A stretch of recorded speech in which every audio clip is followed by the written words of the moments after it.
There we go. All right, welcome everyone. Thank you for joining us today on the end of financial year executive briefing for the energy market for large energy users. My name is, if I can get my PowerPoint going. My name is Tricia Lorenzo. I'm going to moderate this session. And today I have with me Emmett Williams. Hi Trish, how you going? Well, thank you. And Jacob Mahoney. G'day guys, how is everyone?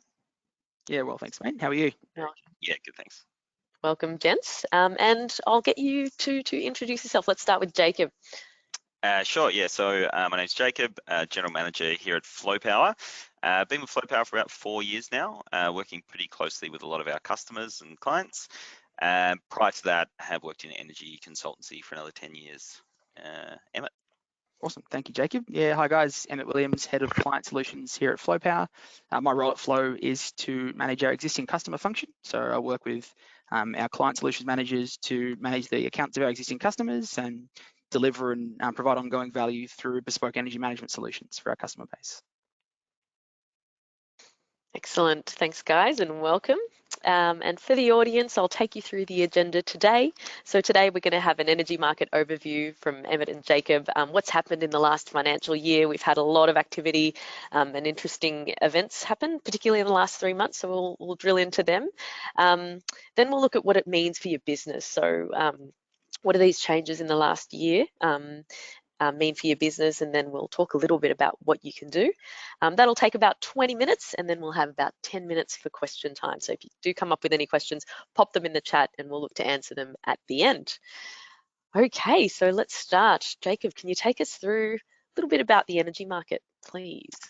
Yeah, sure thing. So I'm going to kind of start with how the wholesale electricity market actually works and the mechanics behind it. And then I'll pass over to Emmett to, I guess, talk through what's kind of going on in that market at the moment. So there's 2 key markets in the energy market. There's the spot market itself, which sets prices every 30 minutes. So it's actually a live spot price. So every 30 minutes, there's a price set by the generators and I guess the demand and supply of that market in any given point. Then on top of that, there's another futures market. The futures market is where the retailers come to trade energy blocks for future periods. So that's 1, 2, or 3 years. The spot market is mostly the playground of, I guess, retailers and generators. You don't have a lot of customers buying electricity from the spot market. However, it is becoming a little bit more popular. You have some residential retailers now offering spot market contracts, and you also have some really large commercial and industrial customers that will have spot market contracts as well. But that futures market, that's where the majority of you will be buying electricity.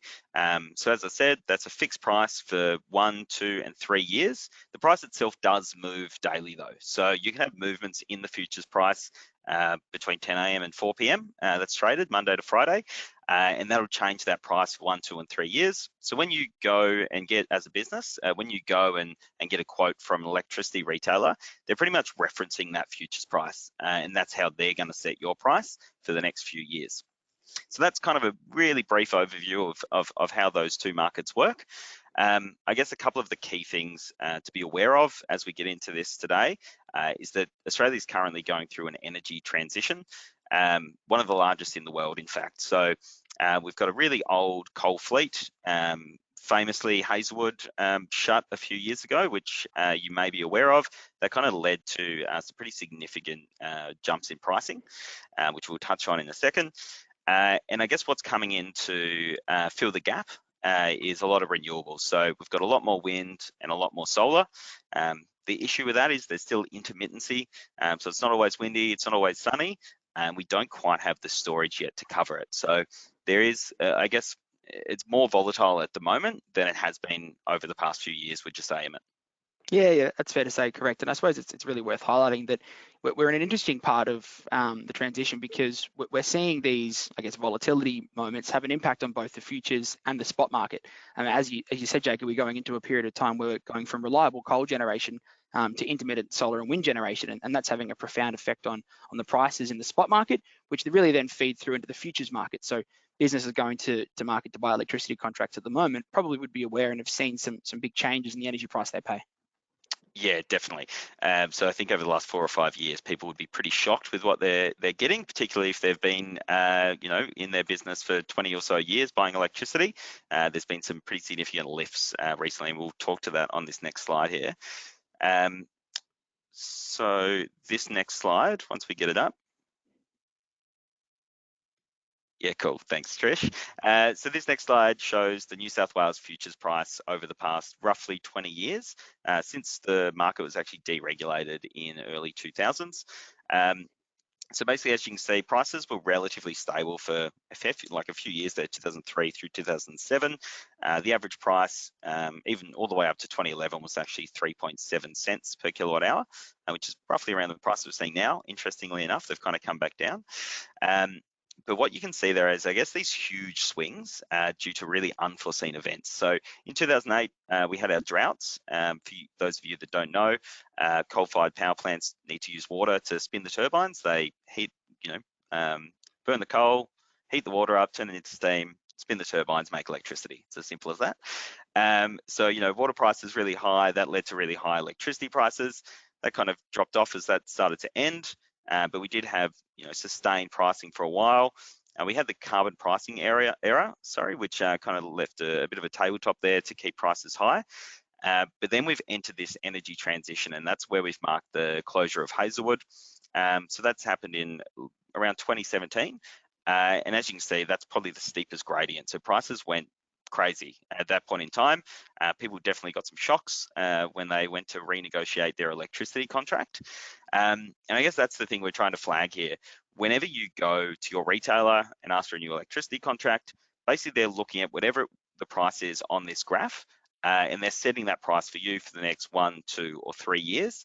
And something we've got to be conscious here is the size of these swings. So we've gone from $40 a megawatt hour in 2007 up to almost 130 in 2008. So that's almost 3 times what you're paying for electricity.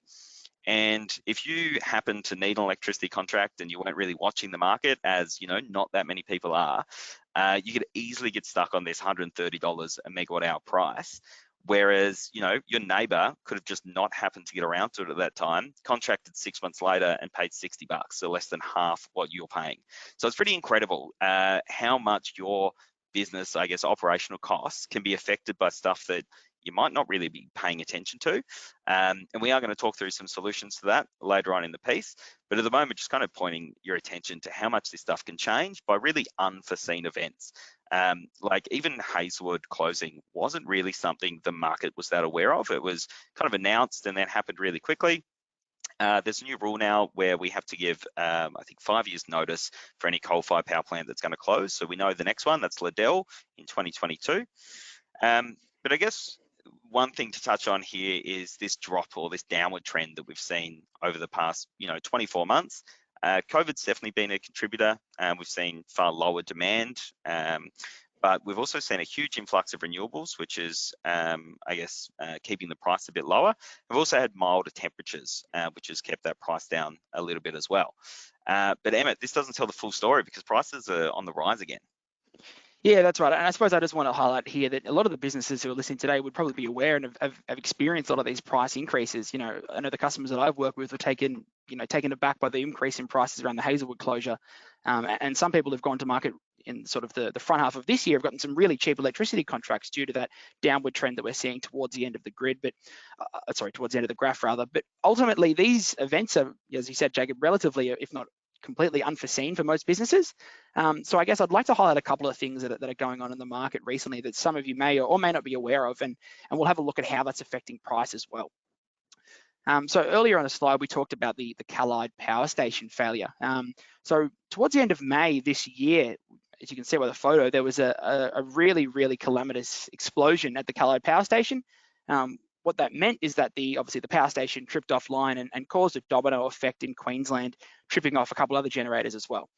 Now, what that meant is that not only did we have physical supply outages in Queensland stretching from Cairns to southeast Queensland, it was very far reached, but we also saw a pretty big impact on how that affected the prices in the market for electricity contracts. Now, Callide Power Station, or at least the unit that you can see here in the photo, is offline for at least 12 months. So those effects are going to carry on for a long time. Now, down here in Victoria, where we're based, we've also seen recently, I guess, a similar effect as a result of a flooding down in Yallourn. So Yallourn has one of our large coal-fired power stations, Yallourn. In early June, heavy rainfall was threatening to flood the mine where they mine the coal from.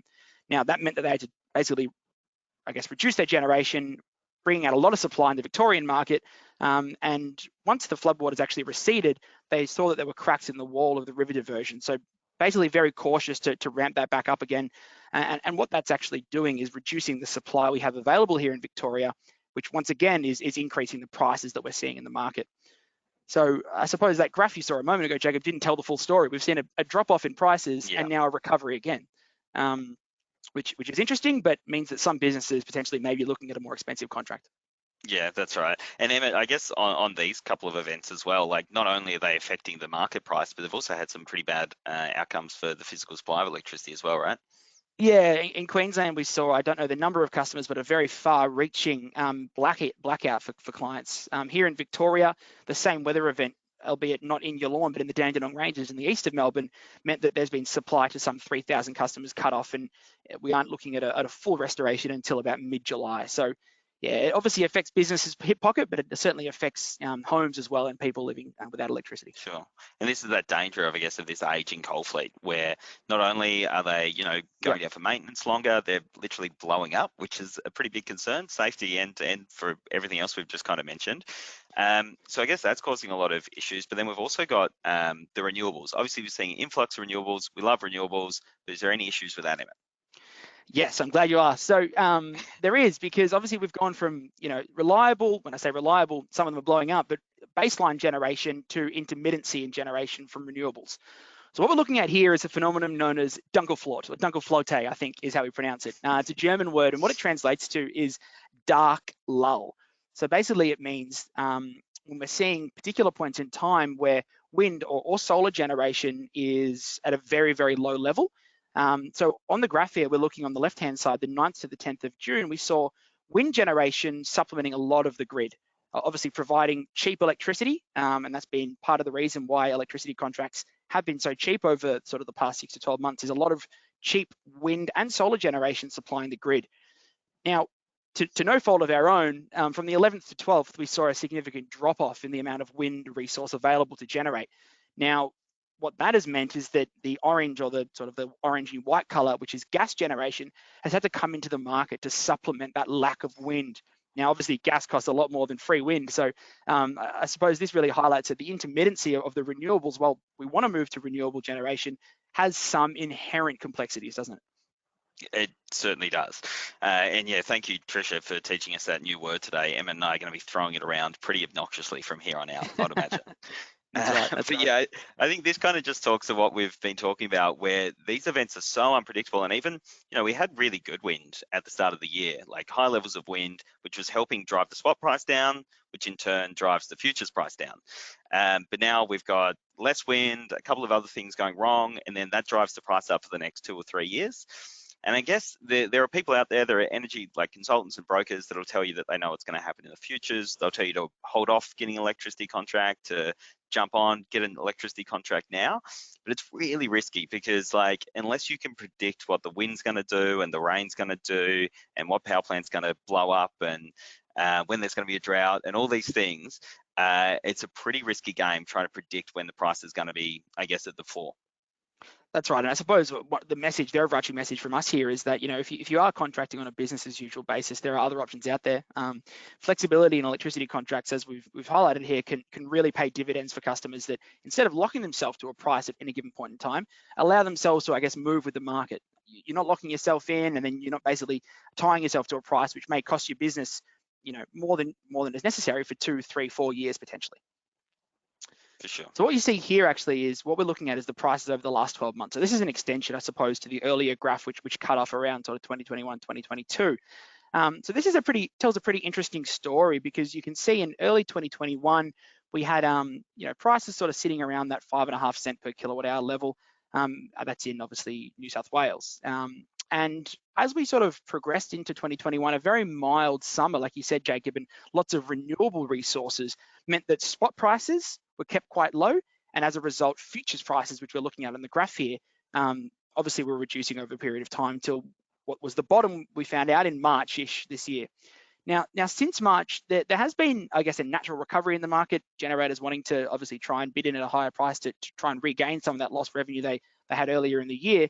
But as we sort of headed into around May, June, towards where the cursor is sitting right now, this rapid increase was as a result of a couple of compounding factors, but also the Yallourn and the Callide power station failures, or the flooding at Yallourn and the Callide power station failures. So for anyone who contracted in March, fantastic, you got a great deal. But for those that have had to wait a little bit, and you might just be waiting because your contract expires at a later date, yeah, you've missed a lot of value there. And I suppose that flexibility we spoke about earlier can really allow businesses to not tie themselves to a higher price and get some of this benefit themselves.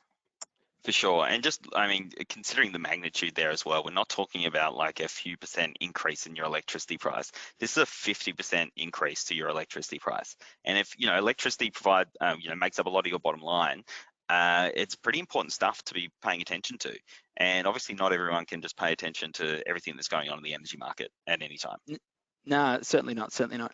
So I suppose this looks at the futures market, which we've spoken about earlier. The next thing to consider is what's happening in the spot market, because the spot market, we've referred to it a couple of times, the spot market does drive the futures market. So Jacob, looking at this here, looks like the prices in a day typically are lowest at midday. Yeah, I think like you hit on that perfectly, Emmett. The spot market informs the futures market quite a lot. The other thing it does for your business is it sets the, I guess, magnitude of peak and off-peak rates. So typically prices used to be a lot higher in the day. Middle of the day, people use more electricity. There's one electricity source, so you pay more for it at that time. But as you can see here, that is almost definitely not the truth. Prices are almost in every region, they're lowest in the middle of the day, most so in South Australia, where there's the most influx of renewables. Now, the reason for this, there's lots of solar in the middle of the day. We've got lots of rooftop solar, so demand drops. We've got lots of commercial solar. And as you said before, Emmett, around wind, like it's effectively once it's going, it's free. Sun's hitting the panels and they're making electricity. There's no fuel at this stage, well, no fuel that we're paying for at least. So that means we're getting really low prices in the middle of the day. In South Australia, in fact, we've actually had significant negative pricing periods. So there are periods where the price of electricity will be below zero, and it can be low as a negative $1,000 per megawatt hour.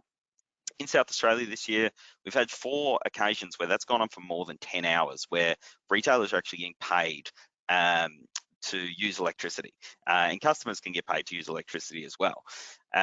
So I guess what we're trying to speak to here, and we'll touch on the next slide as well, is that most retailers are actually still charging you a peak and off-peak price. That's actually what's happening in the market. So yeah, perfect, Trish. If you can just jump to this next slide here, where we show the duck curve. So the duck curve's the name of it. I think we've got a duck that pops up here to show you why we call it the duck curve. Do we? Yes, perfect.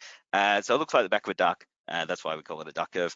But yeah, this blue greenish line is the wholesale price. So that's the actual price of electricity through the day. That black line there is the fixed rate that you're typically paying. Now, it correlates pretty well to when you're using more electricity, funnily enough, but it doesn't actually correlate any longer with the actual price of electricity. So I guess this is something we really want to point customers towards, because the peak and off-peak model isn't the only model out there. Some retailers will offer shape factors. Some retailers can offer wholesale electricity agreements that we talked about, which ties you direct to the spot. Flow Power, we pass through what's called a price efficiency adjustment, which gives you a look through to this shape rather than that black line. I guess this works really well for businesses that have kind of a 9 to 5 profile if you're using a lot of electricity in the middle of the day. Who else does it work pretty well for, Emmett? Schools also is a great fit. A lot of schools will obviously use most of their consumption during the daytime and typically finish before you can see that evening peak at around that 3 to 4 period.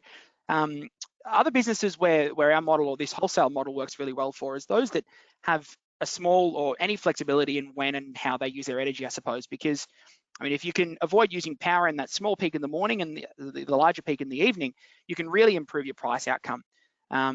Businesses like cold storage, for example, or businesses like irrigators who, maybe it matters whether you cool something within 24 hours, but it doesn't matter if you cool something 2 hours later or 2 hours earlier, for example. For irrigators, it might be as simple as switching your irrigation onto a timer, which delays it by an hour or 2 hours. So Under a traditional peak and off-peak model, if you're trying to do some load management, often moving your usage from off-peak or peak to off-peak times can be some 10 to 12 hour differences. Whereas under a wholesale model, it can be as simple as a 30-minute or an hour tweak to get a better price outcome. Yeah, exactly. And we talked about regions before as well. So this is most prominent in South Australia, but all regions are starting to see this lower pricing through the middle of the day. And the other thing to note is this is the future. South Australia is kind of where all other states want to be. It's almost, I think it's 100%, it's not 100% renewable. There is still some gas generation. There's no coal in South Australia. So Victoria, New South Wales, Queensland, we're all heading in that direction. So over the next few years, you're just going to see more and more of this. So yeah, you definitely shouldn't be paying more for electricity through the middle of the day when it's not as expensive. Yeah, that's right. I suppose that's one opportunity around looking at your energy in a different way, going to the wholesale market. The other thing we've spoken about here is the big impact that timing can have on what you pay for your electricity. So we spoke about going to market at a certain point in time. If you go to market when a power station explodes, you're obviously paying a lot more than someone who goes to market 6 months earlier when there's a lot of wind and solar in the market, keeping prices quite low. So on this graph here, we're looking at a condensed version of, I guess, the futures price. And business as usual for most energy consumers out there who go through a broker or whether they approach market themselves, will be looking to sign 1, 2, or 3 year fixed contracts. Now, the point you sign at for this fixed price contract, whatever it may be on this graph, basically ties you to that price for however long you sign for. So in this example, you're signing at a pretty high point in the market, and you're basically tied to that price for as long as your energy contract runs for. If you sign at a later date, where the price is a little bit lower, you can get a better price. But it could have been blind luck, or it could have been just the time that your contract was ending. You don't really have much control as an end user around the price you pay for that period. You're a price taker, I suppose, of what the retailers of the market can offer you.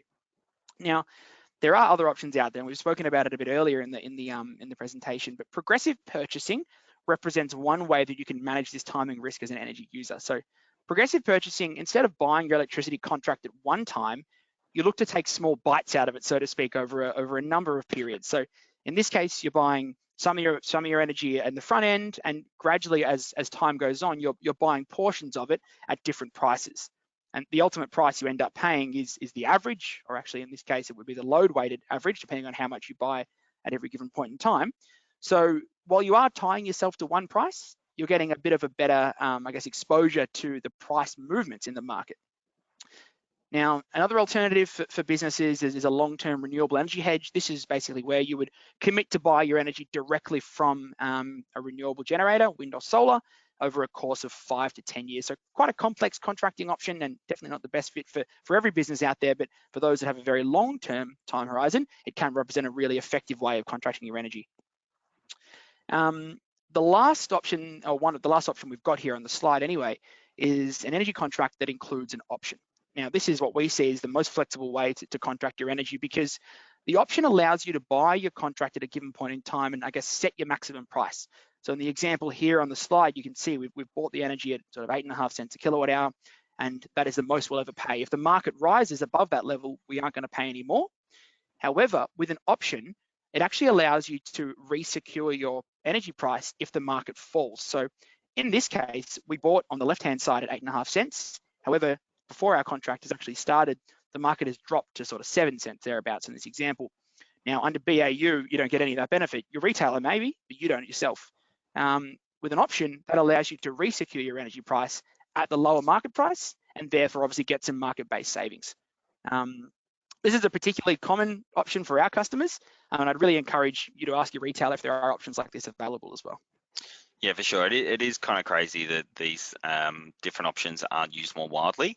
As we saw at the start, prices can increase by 300%, and there are options for you to avoid that rather than just going with your BAU. I'll wait until my contract comes up and I'll take whatever the market gives me. So yeah, definitely a really big risk, and there are ways out there that you can avoid that. Yep, that's right. So what can you do? I guess just to sum up those three things, have a look at when your electricity contract comes up and start thinking about what you're going to do about it now. don't wait until it ends, particularly at the moment where, as we saw before, the market is already up almost 50% in some states from where it was earlier. So jump on that as quick as possible. Get in touch with your retailer and see if you've got an option. It's possible that you do have one. If you do have one, the price is still a lot lower than what it was last year, so you might actually be able to recontract at a lower price. And also look at your peak and off-peak rates. Is your peak higher than your off-peak? Are you still paying that standard arrangement? And is there a different mechanism that could be better for you? Like some of those options we mentioned, wholesale, price efficiency adjustment, and things like that. So grab your bill, grab your contract, and check those things. Get in touch with your retailer, or of course you can get in touch with us as well. Yeah, that's right. Excellent, thanks guys. A lot of ground covered there, but great summary. I'll open up the floor to questions from the audience. Let me just give you a second to load Do them they in just there. pop the questions in the chat there as well, Trish? Yeah, sorry, thank you. Pop the questions in the chat. You can pop them straight in the chat, or you can message privately to the Flow Power handle. Great. I have a question here from Michael. So with the duck curve, should we still be installing solar on our roofs? Emmett, I'll let you start. Yeah, it's a great question. I suppose, solar has two different value streams. You can reduce, obviously, your daytime energy consumption, but you can also reduce your maximum demand levels. So I suppose from an energy perspective, the value of solar has reduced a little bit if you are on a wholesale contract, because obviously you can take advantage of cheaper prices during the daytime under a flexible wholesale arrangement. However, solar will always have the inherent value of reducing, I guess, the maximum draw your site has. So putting solar on your roof is something that always should be considered, and I guess taken on its own merit. There are value streams outside of just the energy volumes coming in your meter, which should be considered as well. Yeah, I think I guess the point here is that it really depends on the customer. Some customers have really high network charges because they're out in the country, ages away from the rest of the network.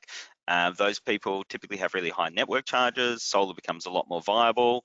But yes, a lot of places in the city, I guess, where network charges are pretty low, you're not really getting a great return on any export anymore. And sometimes you're paying more than what the grid is producing energy for. So it really just depends on your site, where it is, how you use electricity, when you use electricity. So it's something we do here at Flow Power as well. So if you want to get in touch with our engineers, they can talk you through some of that stuff. Yeah, I suppose you're right, Jacob. It really depends on the contract you've got as well. If you are paying a peak and off-peak contract, probably there's a fair bit of value in it. It'll offset peak prices. However, I would encourage those, before they look at installing solar, consider alternative contracting methods, because you might be leaving a fair bit of value on the table by signing up to a solar system instead of looking at a wholesale contract instead. For sure. Yeah, great answer, great answer. Another one, few people interested in the duck curve here. Given the negative price events in South Australia, how is South Australia handling that in the market, or how are the businesses in South Australia, I think it means? How are they handling that in the market, Jacob? Jacob? Great question. Look, I mean, lots of businesses wouldn't know about it. I mean, lots of them aren't benefiting from it. We have a number of customers on wholesale agreements, or what we mentioned with our price efficiency adjustment. They're reaping the benefits of that. We actually have a number of customers throughout the first quarter of this year that did get negative rates. They got paid for the month on a cents per kilowatt hour basis to actually use electricity, which is pretty crazy. Like you kind of see it in the past for maybe an hour or so, but to actually see at the end of the month you end up getting paid for electricity, it's pretty wild. So those customers are certainly happy about that. But to be honest with you, most of the benefit is going towards retailers at the moment. Not us. We all of our models are built on pass-through, so we're rewarding our customers for that. But the other retailers are getting paid for their customers' consumption, but they're still passing on a fixed rate. Not in all cases, but in 90% of cases at least, they're just passing on that peak and off-peak rate. They're getting all the benefit of the negative pricing, and they're not passing that through to you. So yeah, I'd say a lot of businesses just aren't aware of it, and the ones that are laughing. Yeah, I mean, I can speak to how our customer base is experiencing it. Those that do have a look through to the wholesale market, like you said, sometimes are actually getting a negative price over the month. But for businesses that actually have solar as well, our engineering team actually is controlling their solar systems and actually ramping down their solar systems when prices are negative, therefore meaning they absorb more negative prices and improve their price outcome more. Yeah, that's actually a really good flag that we didn't touch on with solar. So there are ways to still have solar and benefit from the duck curve. So yeah, your solar covers when prices are high, but you can switch it off in an instant, and then you can absorb 10 hours worth of negative pricing. Excellent, excellent. We're coming to time here, so I'm gonna take one, maybe two more questions, depending on how quickly we can do it. Hing asks, what about businesses that can't change when they use energy on a wholesale type contract? What happens to them on a contract that looks like that? Yeah, I suppose it's a great question because not everyone does have that flexibility. I suppose my experience is that for businesses that want to look at wholesale, firstly, look, is your energy profile naturally a good fit for wholesale? Because like I said, schools, for example, who use power from 9 till 3 or 9 till 4, naturally are a pretty good fit already for wholesale energy and can get pretty good price outcomes. What I'll say to that as well is that you'll be surprised what you can do. Businesses who come to us often saying, I have no ability to move anything because I have to produce a particular process at this point in time, or I have to do this activity at this point in time. Sit down, have a think about it, because you'll be surprised what can be maybe shifted outside of those times to improve your outcome. Yeah, that's exactly right. I think the message from everyone is always, I absolutely cannot shift any load. And then when you say to them, what about an empty boardroom? Can you turn the air conditioner on in there when prices are negative? And they'd go, well, yeah, I probably could. Or could you turn it off? Could you delay the charging of your forklifts? There's always lots of little changes that you can make that can improve your pricing outcomes and also improve, I guess, the viability of renewables in the grid. So we've talked a lot about how businesses can benefit today from these changes, but all of these changes that we're suggesting actually benefit the transition towards renewables as well. So all of our products are built with that in mind at the same time. Excellent. And I've got a couple of people asking this last one. How do you work out whether you are better off on wholesale or not, or fixed? Is there a way to do that? Yeah, for sure. I think you'll be able to get interval data from your electricity retailer, send it through to us or a consultant or another retailer that offers similar services, and they'll be able to very quickly plug that data in and let you know how it looks. And I think that was something I was going to touch on in the last question. Much like solar, it's not for everyone. It obviously works really well for some customers, but not for everyone. So I guess the level of variability you can take is different for everyone. So if you can send it through, we can quickly tell you what your shape looks like against the wholesale market. Yep. Amazing, great. Well, thanks so much. For those whose questions I haven't answered, we'll send you the recording after this session with direct contact details for Jacob, Emmett and I, and you can ping your questions directly to us. Otherwise, we're a couple of minutes over, so I'll thank you all for your time. Have a great week, and hope everyone's rolling off their end of financial year stuff well. Thanks, guys. Thanks so much. Trish, thanks for moderating. Everybody. Thanks for joining today. Keeping us on time. No worries. And please reach out to us if we can help you with anything, any other questions. Cheers. Thanks, everyone. All the best. Bye.